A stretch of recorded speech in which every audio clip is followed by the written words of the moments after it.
Welcome to another smart helmet accessory video from the Helmet Shop. My name is Matt, and today we will be featuring the HJ-31 replacement shield for the I-10 and the I-70 helmet models. In this video, I'll show you how to make sure you are ordering the correct replacement shield for your helmet, show you the variety of colors and tints available, and we'll demonstrate how to properly remove and replace the HJ-31 shield on your helmet model. To ensure you are ordering the correct shield, first look at the back of your helmet. You should see your helmet brand and the model number, I-10 or I-70. Etched in the top right side of your shield, you should see the model number HJ-31.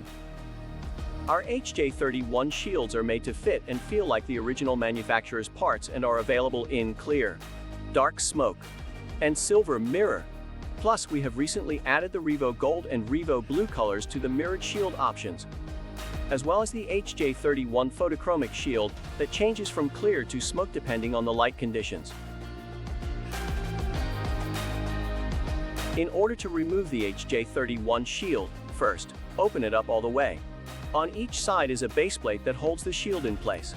Locate and pull down on the base plate lever while pulling the shield out and away from the helmet.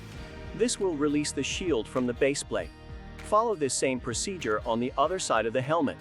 Practice a few times to get familiar with the mechanism. With the shield in the up position, align the top tab with the top slot on the base plate. Using your thumb, push inward on the shield and it will click into place. Do this on both sides of the helmet to finish installing your shield. Remember to periodically tighten your base plate screws. Only use warm, soapy water and a microfiber cleaning cloth when caring for your shields. Tinted shields are not for riding in low light or adverse weather conditions.